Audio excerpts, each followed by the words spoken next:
Aladdin Story Part 1. There once lived, in one of the large and rich cities of China, a tailor, named Mustafa. He was very poor. He could hardly, by his daily labor, maintain himself and his family, which consisted only of his wife and a son. His son, who was called Aladdin, was a very careless and idle fellow.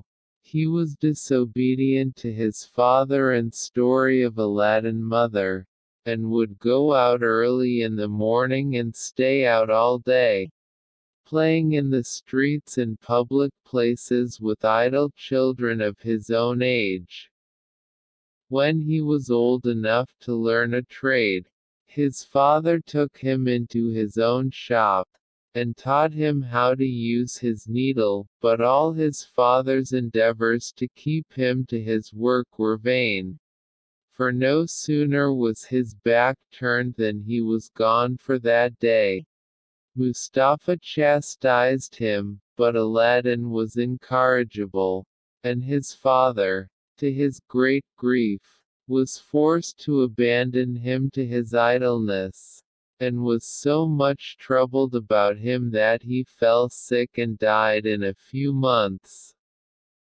Aladdin, who was now no longer restrained by the fear of a father, gave himself entirely over to his idle habits, and was never out of the streets from his companions.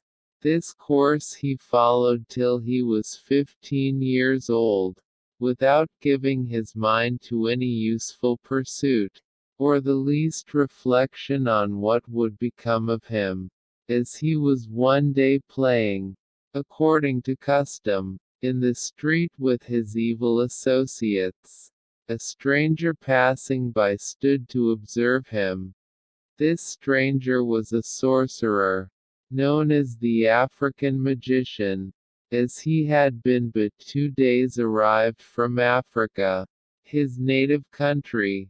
The African magician, observing in Aladdin's countenance something which assured him that he was a fit boy for his purpose, inquired his name and history of some of his companions, and when he had learned all he desired to know, went up to him, and taking him aside from his comrades, said, "Child, was not your father called Mustafa the tailor?" "Yes, sir," answered the boy, "but he has been dead a long time." At these words the African magician threw his arms about Aladdin's neck, and kissed him several times, with tears in his eyes, and said, "I am your uncle. Your worthy father was my own brother. I knew you at first sight, you are so like him." Then he gave Aladdin a handful of small money, saying, "Go, my son, to your mother, give my love to her, and tell her that I will visit her tomorrow, that I may see where my good brother lived so long, and ended his days." Aladdin ran to his mother, overjoyed at the money his uncle had given him. "Mother," said he, "have I an uncle?" "No, child," replied his mother, "you have no uncle by your father's side or mine." "I am just now come," said Aladdin, "from a man who says he is my uncle and my father's brother.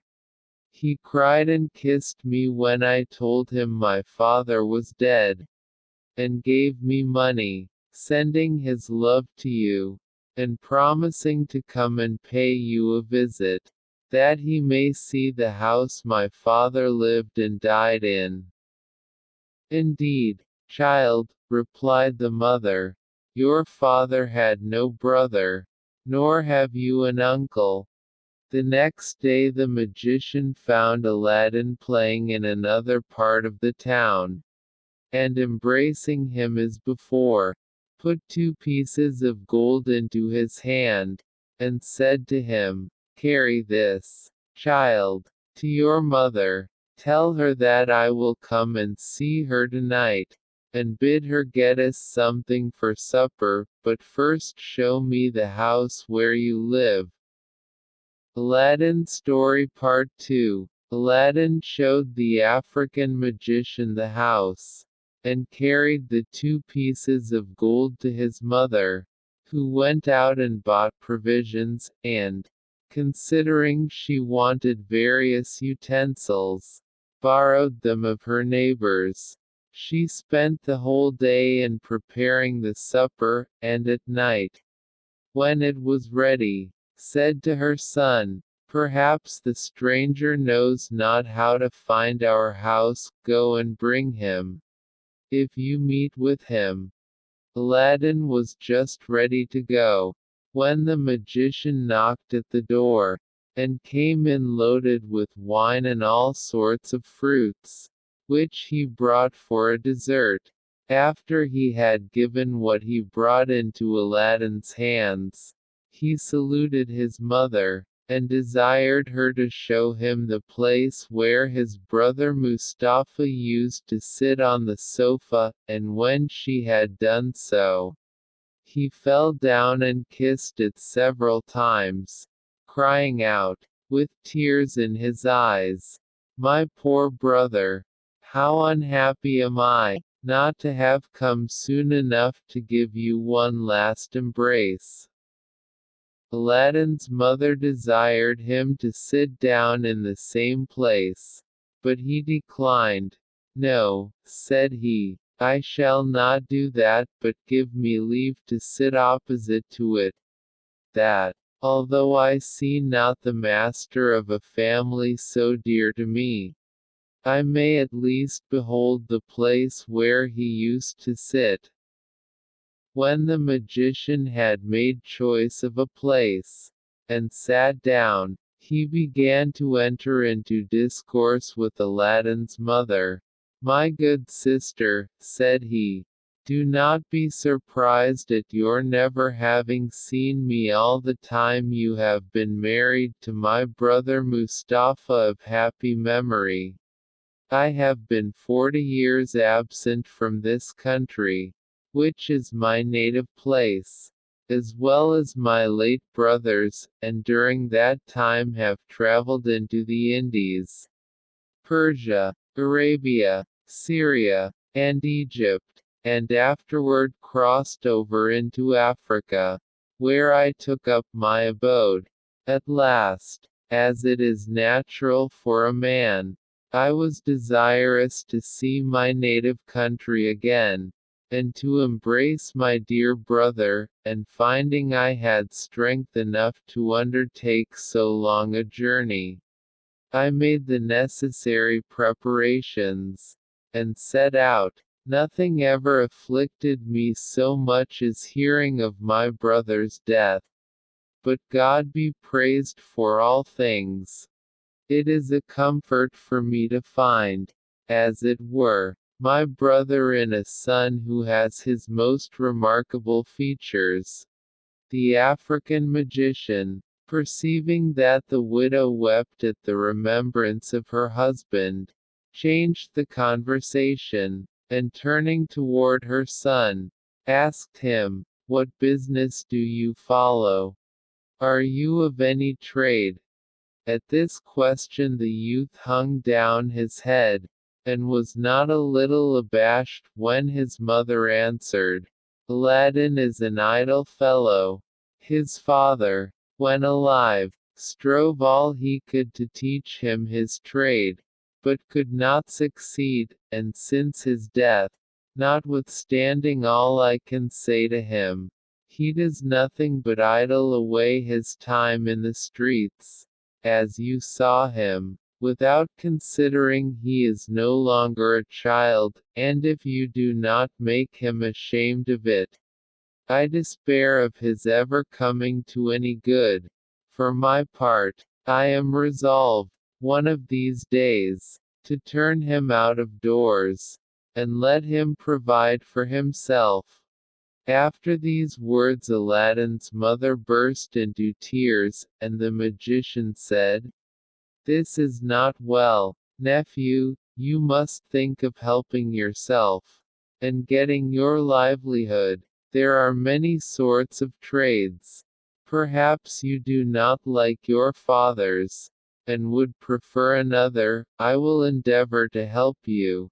If you have no mind to learn any handicraft, I will take a shop for you. Furnish it with all sorts of fine stuffs and linens, and then with the money you make of them you can lay in fresh goods, and live in an honorable way. Tell me freely what you think of my proposal, you shall always find me ready to keep my word." This plan just suited Aladdin, who hated work. He told the magician he had a greater inclination to that business than to any other, and that he should be much obliged to him for his kindness. "Well, then," said the African magician, "I will carry you with me tomorrow, clothe you as handsomely as the best merchants in the city, and afterward we will open a shop as I mentioned." The widow, after his promises of kindness to her son, no longer doubted that the magician was her husband's brother. She thanked him for his good intentions, and after having exhorted Aladdin to render himself worthy of his uncle's favor, served up supper, at which they talked of several indifferent matters, and then the magician took his leave and retired. He came again the next day, as he had promised, and took Aladdin with him to a merchant, who sold all sorts of clothes for different ages and ranks ready-made, and a variety of fine stuffs, and bade Aladdin choose those he preferred, which he paid for. Aladdin's Story Part 3. When Aladdin found himself so handsomely equipped, he returned his uncle thanks, who thus addressed him, "As you are soon to be a merchant, it is proper you should frequent these shops, and be acquainted with them." He then showed him the largest and finest mosques, carried him to the khans or inns where the merchants and travelers lodged, and afterward to the Sultan's palace, where he had free access, and at last brought him to his own khan, where, meeting with some merchants he had become acquainted with since his arrival, he gave them a treat, to make them and his pretended nephew acquainted. This entertainment lasted till night, when Aladdin would have taken leave of his uncle to go home. The magician would not let him go by himself, but conducted him to his mother, who, as soon as she saw him so well dressed, was transported with joy, and bestowed 1,000 blessings upon the magician. Early the next morning, the magician called again for Aladdin, and said he would take him to spend that day in the country, and on the next he would purchase the shop. He then led him out at one of the gates of the city, to some magnificent palaces, to each of which belonged beautiful gardens, into which anybody might enter.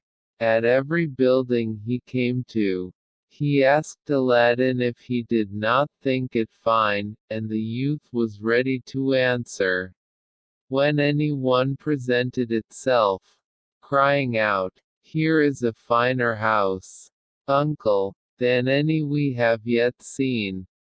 By this artifice the cunning magician led Aladdin some way into the country, and as he meant to carry him further, to execute his design, he took an opportunity to sit down in one of the gardens. on the brink of a fountain of clear water, which discharged itself by a lion's mouth of bronze into a basin.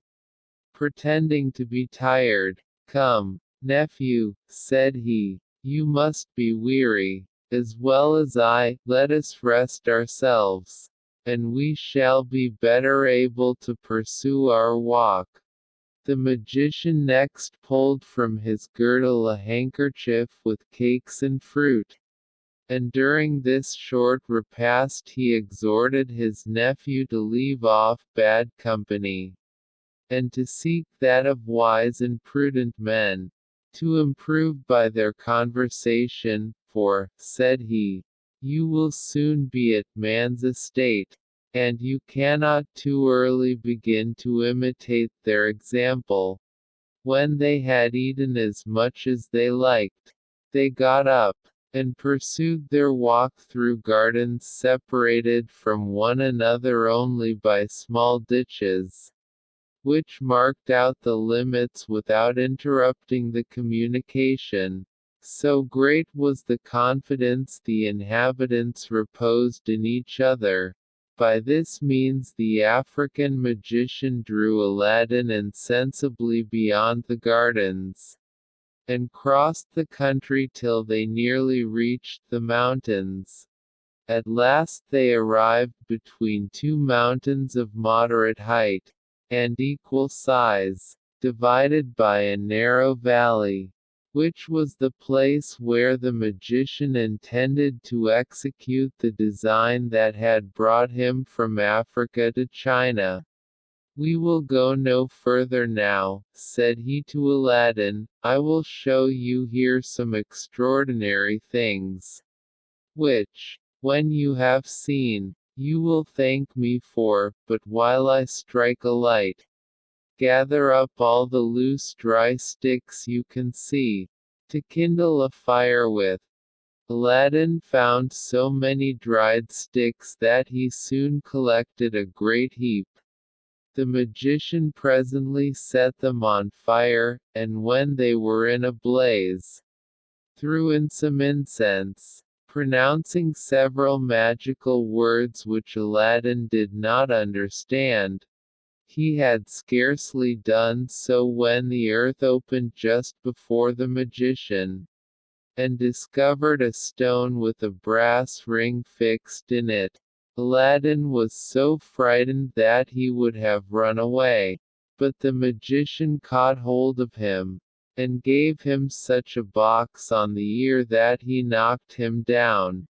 Aladdin got up trembling, and, with tears in his eyes, said to the magician, "What have I done, uncle, to be treated in this severe manner?"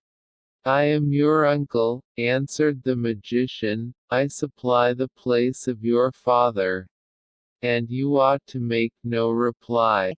But child," added he, softening, "do not be afraid, for I shall not ask anything of you, but that you obey me punctually, if you would reap the advantages which I intend you. Know, then, that under this stone there is hidden a treasure, destined to be yours, and which will make you richer than the greatest monarch in the world. No person but yourself is permitted to lift this stone, or enter the cave, so you must punctually execute what I may command, for it is a matter of great consequence both to you and me." Aladdin, amazed at all he saw and heard, forgot what was past, and, rising, said, "Well, uncle, what is to be done? Command me, I am ready to obey." "I am overjoyed, child," said the African magician, embracing him. "Take hold of the ring, and lift up that stone." "Indeed, uncle," replied Aladdin, "I am not strong enough, you must help me." "You have no occasion for my assistance," answered the magician, "if I help you. we shall be able to do nothing. Take hold of the ring and lift it up, you will find it will come easily." Aladdin did as the magician bade him, raised the stone with ease, and laid it on one side. When the stone was pulled up, there appeared a staircase about 3 or 4 feet deep, leading to a door. "Descend, my son," said the African magician, "those steps, and open that door. It will lead you into a palace, divided into 3 great halls. In each of these you will see 4 large brass cisterns placed on each side, full of gold and silver, but take care you do not meddle with them. Before you enter the first hall, be sure to tuck up your robe, wrap it about you, and then pass through the second into the third without stopping.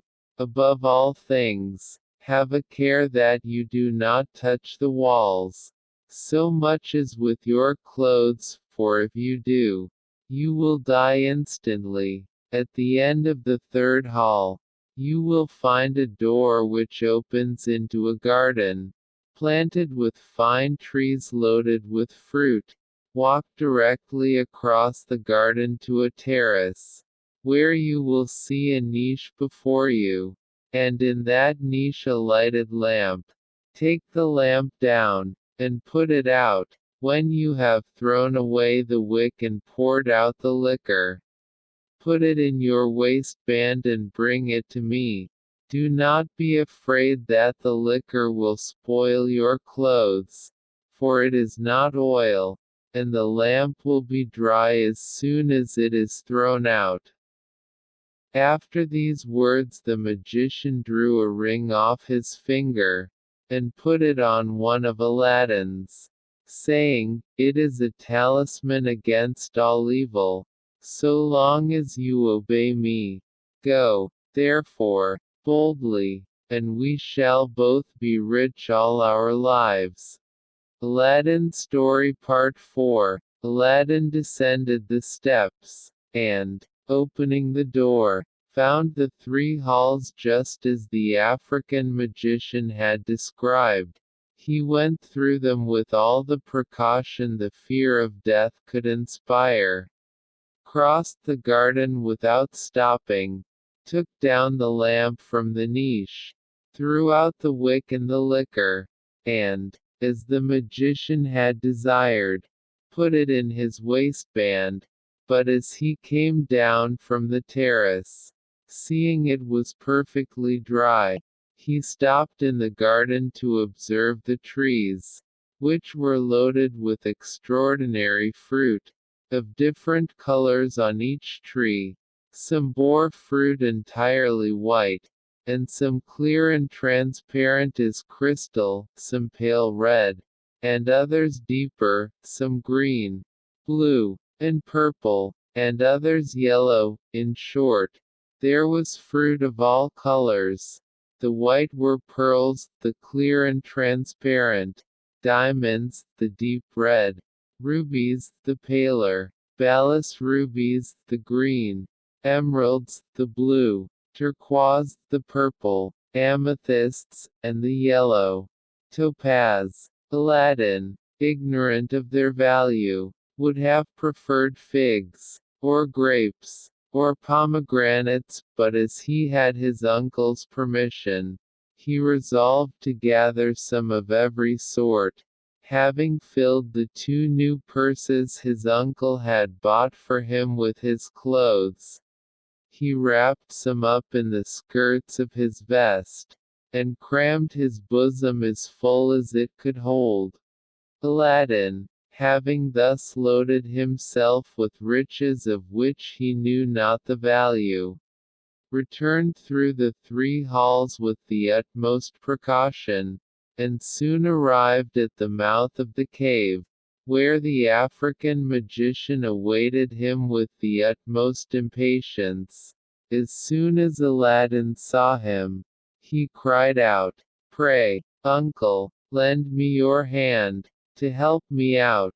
"Give me the lamp first," replied the magician, "it will be troublesome to you." "Indeed, uncle," answered Aladdin, "I cannot now, but I will as soon as I am up." The African magician was determined that he would have the lamp before he would help him up, and Aladdin, who had encumbered himself so much with his fruit that he could not well get at it, refused to give it him till he was out of the cave. The African magician, provoked at this obstinate refusal, flew into a passion, threw a little of his incense into the fire, and pronounced two magical words. When the stone which had closed the mouth of the staircase moved into its place, with the earth over it in the same manner as it lay at the arrival of the magician and Aladdin. This action of the magician plainly revealed to Aladdin that he was no uncle of his, but one who designed him evil. The truth was that he had learned from his magic books the secret and the value of this wonderful lamp, the owner of which would be made richer than any earthly ruler, and hence his journey to China. His art had also told him that he was not permitted to take it himself, but must receive it as a voluntary gift from the hands of another person. Hence he employed young Aladdin, and hoped by a mixture of kindness and authority to make him obedient to his word and will. When he found that his attempt had failed, he set out to return to Africa, but avoided the town, lest any person who had seen him leave in company with Aladdin should make inquiries after the youth.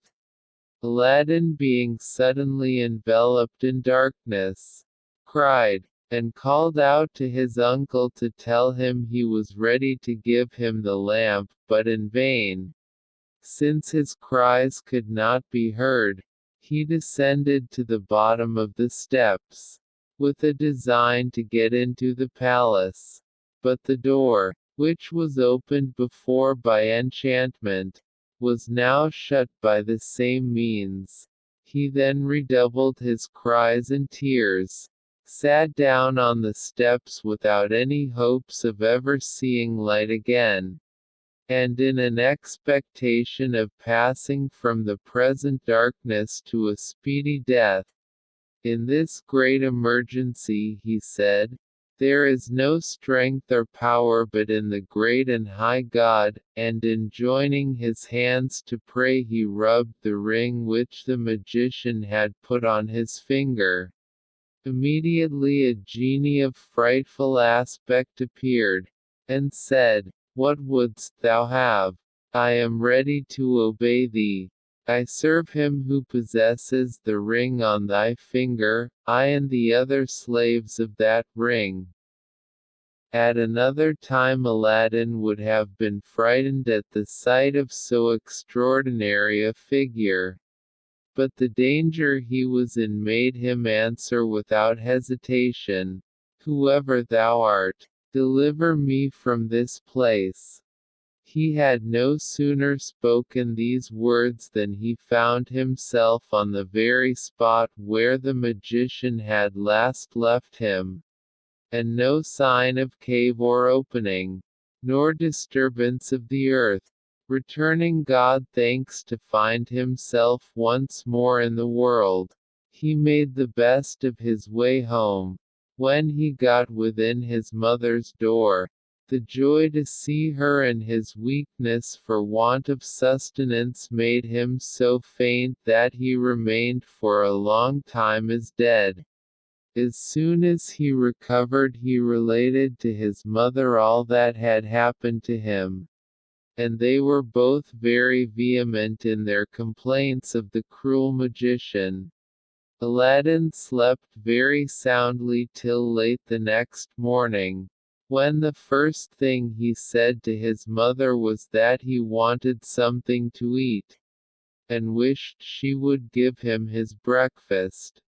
"Alas, child," said she, "I have not a bit of bread to give you. You ate up all the provisions I had in the house yesterday, but I have a little cotton, which I have spun. I will go and sell it, and buy bread and something for our dinner."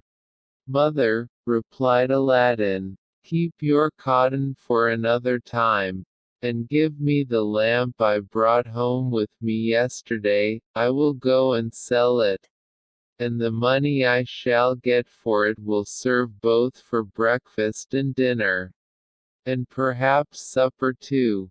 Aladdin's mother took the lamp, and said to her son, "Here it is. But it is very dirty. If it was a little cleaner I believe it would bring something more." She took some fine sand and water to clean it, but had no sooner begun to rub it than in an instant a hideous genie of gigantic size appeared before her, and said to her in a voice of thunder, "What wouldst thou have? I am ready to obey thee as thy slave, and the slave of all those who have that lamp in their hands, I and the other slaves of the lamp." Aladdin's mother, terrified at the sight of the genie, fainted, when Aladdin, who had seen such a phantom in the cabin, snatched the lamp out of his mother's hand, and said to the genie boldly, "I am hungry, bring me something to eat." The genie disappeared immediately, and in an instant returned with a large silver tray, holding 12 covered dishes of the same metal, which contained the most delicious viands, 6 large white bread cakes on 2 plates, 2 flagons of wine, and 2 silver cups. All these he placed upon a carpet, and disappeared. This was done before Aladdin's mother recovered from her swoon. Aladdin had fetched some water, and sprinkled it in her face to recover her.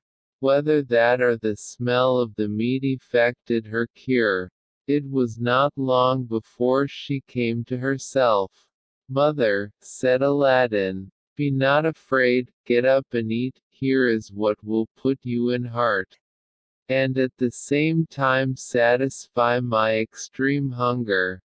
Aladdin Story Part 5. His mother was much surprised to see the great tray, 12 dishes, 6 loaves, the 2 flagons and cups, and to smell the savory odor which exhaled from the dishes. "Child," said she, "to whom are we obliged for this great plenty and liberality? Has the Sultan been made acquainted with our poverty, and had compassion on us?" "It is no matter, mother," said Aladdin, "let us sit down and eat, for you have almost as much need of a good breakfast as myself. When we have done, I will tell you."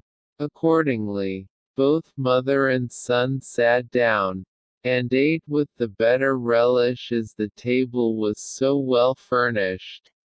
But all the time Aladdin's mother could not forbear looking at and admiring the tray and dishes, though she could not judge whether they were silver or any other metal, and the novelty more than the value attracted her attention.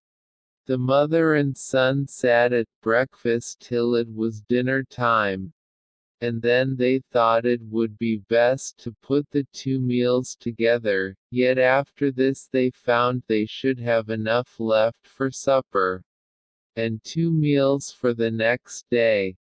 When Aladdin's mother had taken away and set by what was left, she went and sat down by her son on the sofa, saying, "I expect now that you should satisfy my impatience, and tell me exactly what passed between the genie and you while I was in a swoon," which he readily complied with.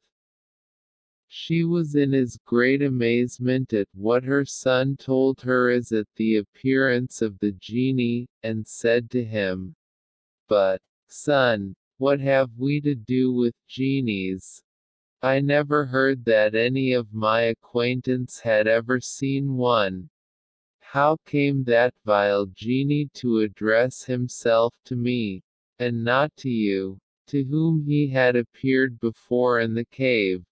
"Mother," answered Aladdin, "the genie you saw is not the one who appeared to me. If you remember, he that I first saw called himself the slave of the ring on my finger, and this you saw called himself the slave of the lamp you had in your hand, but I believe you did not hear him. For I think you fainted as soon as he began to speak." "What," cried the mother, "was your lamp, then, the occasion of that cursed genie's addressing himself rather to me than to you? Ah, my son, take it out of my sight, and put it where you please. I had rather you would sell it than run the hazard of being frightened to death again by touching it, and if you would take my advice you would part also with the ring, and not have anything to do with genies, who, as our prophet has told us, are only devils." "With your leave, mother," replied Aladdin, "I shall now take care how I sell a lamp which may be so serviceable both to you and me. That false and wicked magician would not have undertaken so long a journey to secure this wonderful lamp if he had not known its value to exceed that of gold and silver. And since we have honestly come by it, let us make a profitable use of it, without making any great show, and exciting the envy and jealousy of our neighbors. However, since the genies frighten you so much I will take it out of your sight, and put it where I may find it when I want it. The ring I cannot resolve to part with, for without that you had never seen me again, and though I am alive now, perhaps, if it were gone, I might not be so some moments hence, therefore, I hope you will give me leave to keep it, and to wear it always on my finger." Aladdin's mother replied that he might do what he pleased, for her part she would have nothing to do with genies, and never say anything more about them.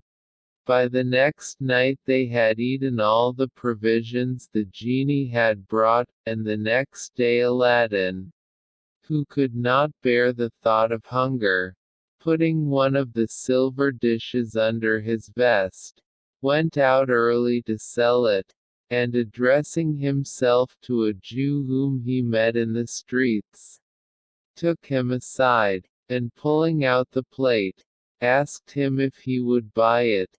The cunning Jew took the dish, examined it, and as soon as he found that it was good silver asked Aladdin at how much he valued it.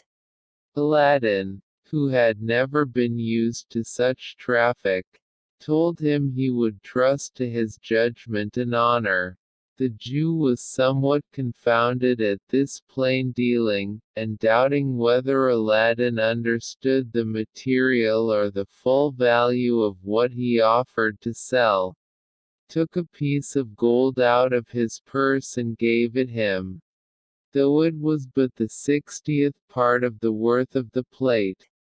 Aladdin, taking the money very eagerly, retired with so much haste that the Jew, not content with the exorbitancy of his profit, was vexed he had not penetrated into his ignorance, and was going to run after him, to endeavor to get some change out of the piece of gold, but he ran so fast, and had got so far, that it would have been impossible for him to overtake him. Before Aladdin went home he called at a baker's, bought some cakes of bread, changed his money, and on his return gave the rest to his mother, who went and purchased provisions enough to last them some time. After this manner they lived, till Aladdin had sold the 12 dishes singly, as necessity pressed, to the Jew, for the same money, who, after the first time, durst not offer him less for fear of losing so good a bargain. When he had sold the last dish he had recourse to the tray, which weighed 10 times as much as the dishes, and would have carried it to his old purchaser, but that it was too large and cumbersome, therefore he was obliged to bring him home with him to his mother's, where, after the Jew had examined the weight of the tray, he laid down 10 pieces of gold, with which Aladdin was very well satisfied. When all the money was spent, Aladdin had recourse again to the lamp. He took it in his hand, looked for that part where his mother had rubbed it with the sand, rubbed it also, when the genie immediately appeared, and said, "What wouldst thou have? I am ready to obey thee as thy slave, and the slave of all those who have that lamp in their hands, I and the other slaves of the lamp." "I am hungry," said Aladdin, "bring me something to eat." The genie disappeared, and presently returned with a tray, the same number of covered dishes as before, set them down, and vanished. As soon as Aladdin found that their provisions were again expended, he took one of the dishes, and went to look for his Jew chapman, but passing by a goldsmith's shop, the goldsmith perceiving him called to him and said, "My lad, I imagine that you have something to sell to the Jew, whom I often see you visit, but perhaps you do not know that he is the greatest rogue even among the Jews. I will give you the full worth of what you have to sell, or I will direct you to other merchants who will not cheat you."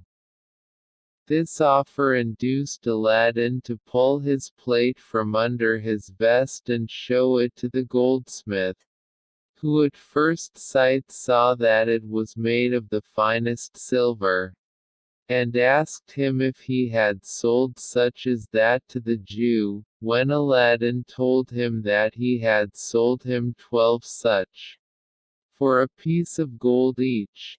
"What a villain!" cried the goldsmith. "But," added he, "my son, what is past cannot be recalled. By showing you the value of this plate, which is of the finest silver we use in our shops, I will let you see how much the Jew has cheated you." The goldsmith took a pair of scales, weighed the dish, and assured him that his plate would fetch by weight 60 pieces of gold, which he offered to pay down immediately.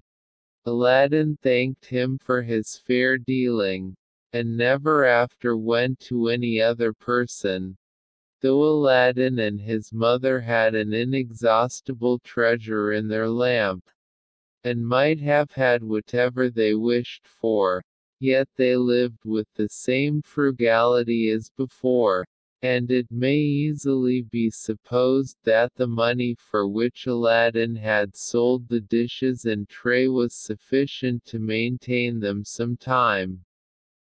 During this interval, Aladdin frequented the shops of the principal merchants, where they sold cloth of gold and silver, linens, silk stuffs, and jewelry, and oftentimes joining in their conversation, acquired a knowledge of the world and a desire to improve himself.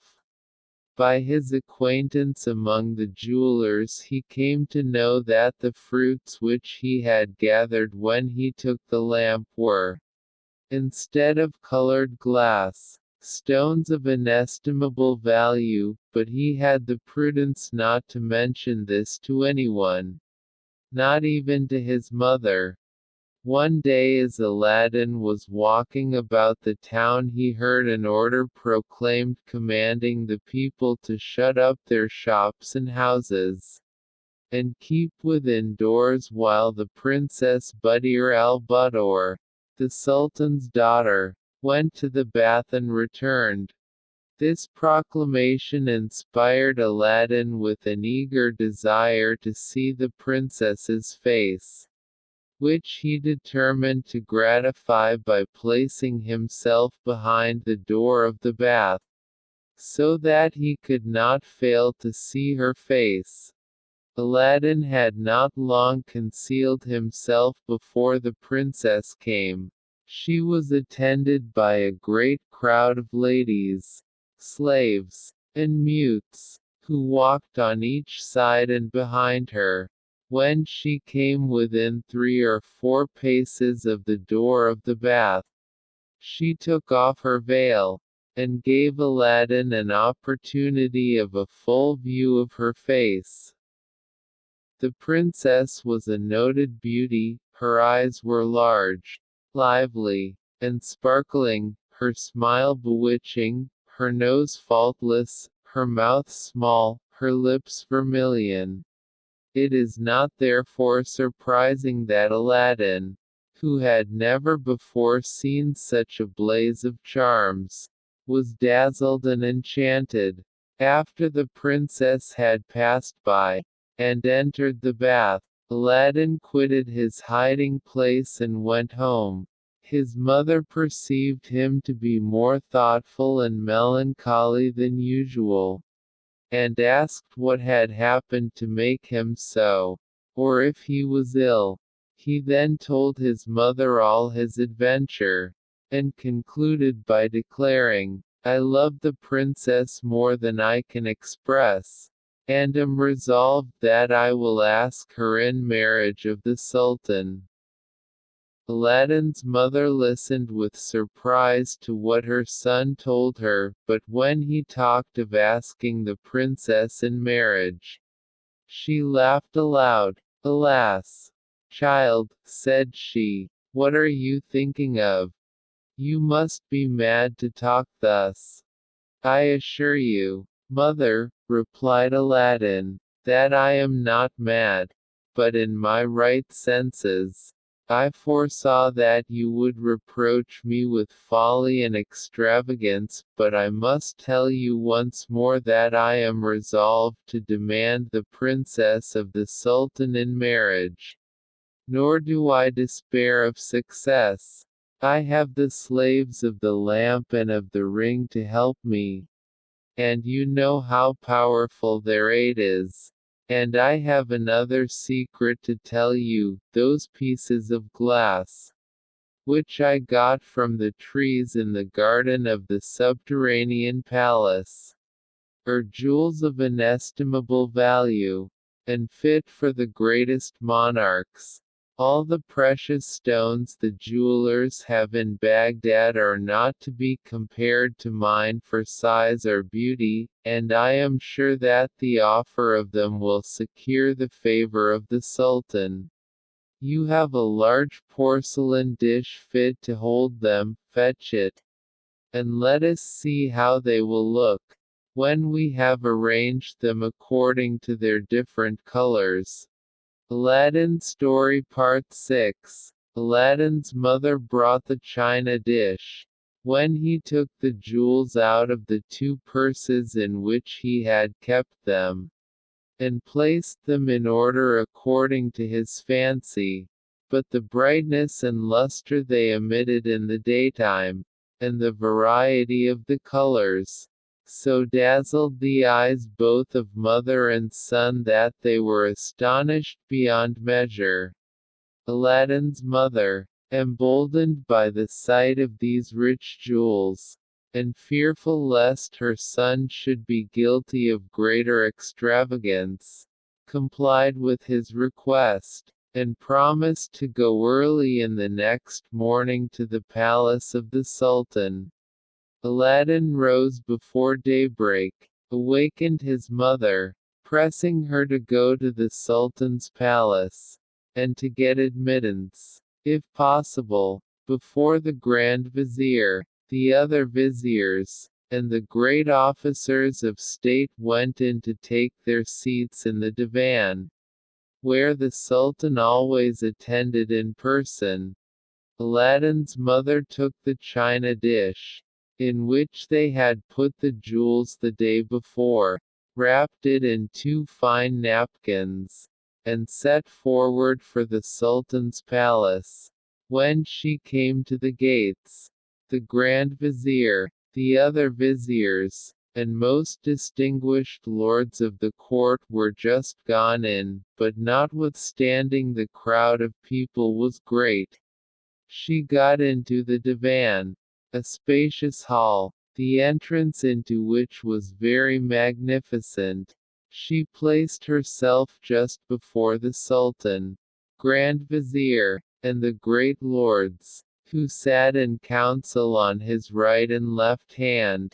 Several causes were called, according to their order, pleaded and adjudged, until the time the divan generally broke up, when the Sultan, rising, returned to his apartment, attended by the Grand Vizier. The other viziers and ministers of state then retired, as also did all those whose business had called them thither. Aladdin's mother, seeing the Sultan retire, and all the people depart, judged rightly that he would not sit again that day, and resolved to go home, and on her arrival said, with much simplicity, "Son, I have seen the Sultan, and am very well persuaded he has seen me too, for I placed myself just before him, but he was so much taken up with those who attended on all sides of him, that I pitied him and wondered at his patience. At last I believe he was heartily tired, for he rose up suddenly, and would not hear a great many who were ready prepared to speak to him, but went away, at which I was well pleased, for indeed I began to lose all patience, and was extremely fatigued with staying so long. But there is no harm done, I will go again tomorrow, perhaps the Sultan may not be so busy." The next morning she repaired to the Sultan's palace with the present, as early as the day before, but when she came there she found the gates of the divan shut. She went 6 times afterward on the days appointed, placed herself always directly before the Sultan, but with as little success as the first morning. On the 6th day, however, after the divan was broken up, when the Sultan returned to his own apartment, he said to his Grand Vizier, "I have for some time observed a certain woman, who attends constantly every day that I give audience.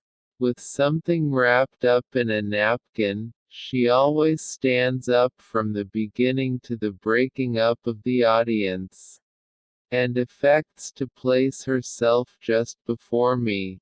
If this woman comes to our next audience, do not fail to call her, that I may hear what she has to say."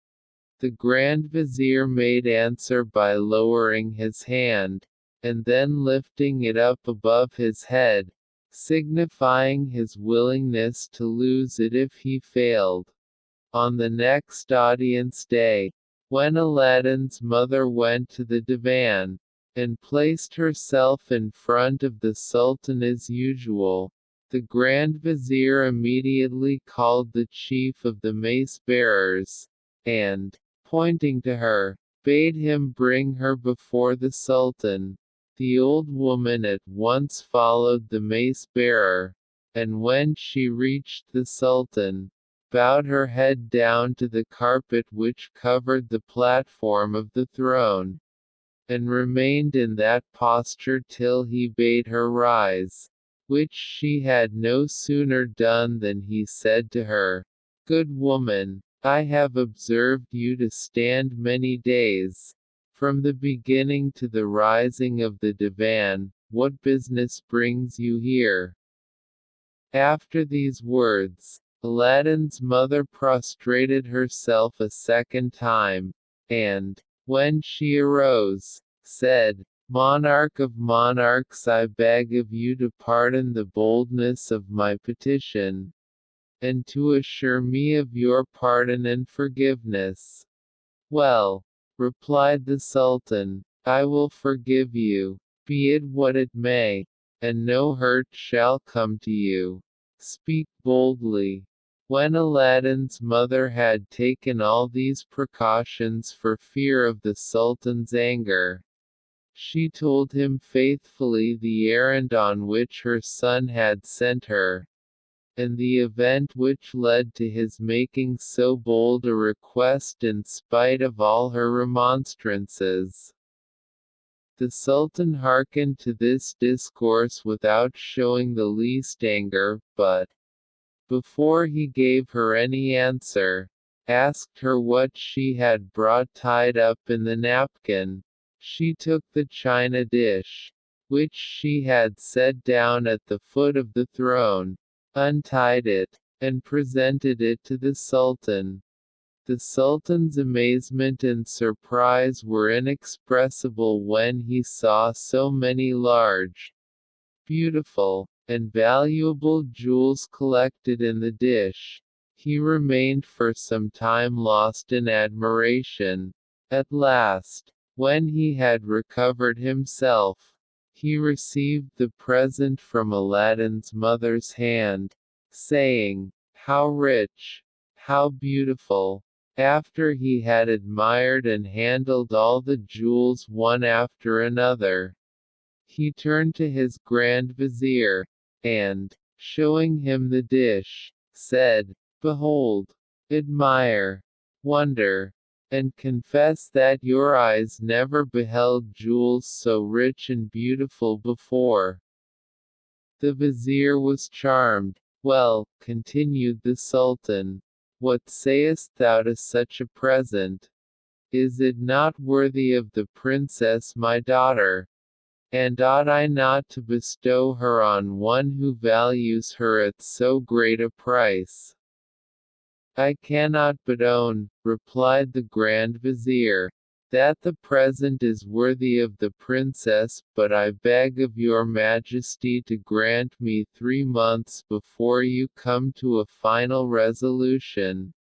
I hope before that time my son, whom you have regarded with your favor, will be able to make a nobler present than this Aladdin, who is an entire stranger to your Majesty."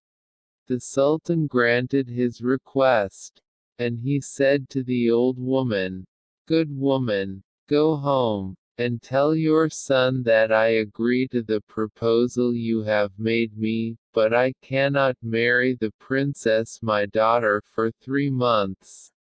At the expiration of that time come again." Aladdin's mother returned home much more gratified than she had expected, and told her son with much joy the condescending answer she had received from the Sultan's own mouth, and that she was to come to the divan again that day 3 months.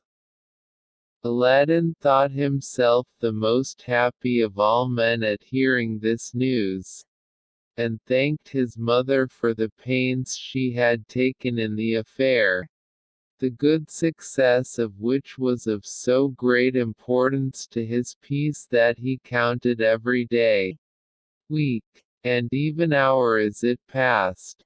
When 2 of the 3 months were past, his mother one evening, having no oil in the house, went out to buy some, and found a general rejoicing the houses dressed with foliage, silks, and carpeting, and every one striving to show their joy according to their ability. The streets were crowded with officers in habits of ceremony, mounted on horses richly caparisoned, each attended by a great many footmen. Aladdin's mother asked the oil merchant what was the meaning of all this preparation of public festivity. "Whence came you, good woman," said he, "that you don't know that the Grand Vizier's son is to marry the Princess Buddir al-Buddoor, the Sultan's daughter, tonight? She will presently return from the bath, and these officers whom you see are to assist at the cavalcade to the palace, where the ceremony is to be solemnized." Aladdin's mother on hearing this news ran home very quickly. "Child," cried she, "you are undone, the Sultan's fine promise will come to naught. This night the Grand Vizier's son is to marry the Princess Buddir al-Buddoor." At this account Aladdin was thunderstruck, and he bethought himself of the lamp, and of the genie who had promised to obey him, and without indulging in idle words against the Sultan, the vizier, or his son, he determined, if possible, to prevent the marriage. When Aladdin had got into his chamber, he took the lamp, rubbed it in the same place as before, when immediately the genie appeared, and said to him, "What wouldst thou have? I am ready to obey thee as thy slave, I and the other slaves of the lamp." "Hear me," said Aladdin. "Thou hast hitherto obeyed me, but now I am about to impose on thee a harder task. The Sultan's daughter, who was promised me as my bride, is this night married to the son of the Grand Vizier. Bring them both hither to me immediately they retire to their bedchamber." "Master," replied the genie, "I obey you." Aladdin supped with his mother as was their wont, and then went to his own apartment, and sat up to await the return of the genie, according to his commands. In the meantime, the festivities in honor of the princess's marriage were conducted in the Sultan's palace with great magnificence. The ceremonies were at last brought to a conclusion, and the princess and the son of the vizier retired to the bedchamber prepared for them. No sooner had they entered it and dismissed their attendants, than the genie, the faithful slave of the lamp, to the great amazement and alarm of the bride and bridegroom, took up the bed, and, by an agency invisible to them, transported it in an instant into Aladdin's chamber, where he set it down. "Remove the bridegroom," said Aladdin to the genie, "and keep him a prisoner till tomorrow dawn, and then return with him here." On Aladdin being left alone with the princess, he endeavored to assuage her fears, and explained to her the treachery practiced upon him by the Sultan her father. He then laid himself down beside her, putting a drawn scimitar between them, to show that he was determined to secure her safety, and to treat her with the utmost possible respect. At break of day the genie appeared at the appointed hour, bringing back the bridegroom, whom, by breathing upon, he had left motionless and entranced at the door of Aladdin's chamber during the night, and, at Aladdin's command, transported the couch with the bride and bridegroom on it, by the same invisible agency, into the palace of the Sultan. At the instant that the genie had set down the couch with the bride and bridegroom in their own chamber, the Sultan came to the door to offer his good wishes to his daughter. Aladdin Story Part 7. The Grand Vizier's son, who was almost perished with cold by standing in his thin undergarment all night, no sooner heard the knocking at the door than he got out of bed and ran into the robing chamber, where he had undressed himself the night before. The Sultan, having opened the door, went to the bedside, kissed the princess on the forehead, but was extremely surprised to see her look so melancholy.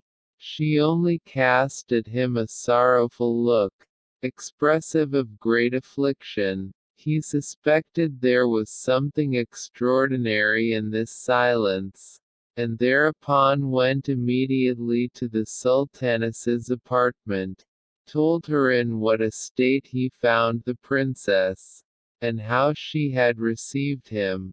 "Sire," said the Sultaness, "I will go and see her, she will not receive me in the same manner." The princess received her mother with sighs and tears, and signs of deep dejection. At last,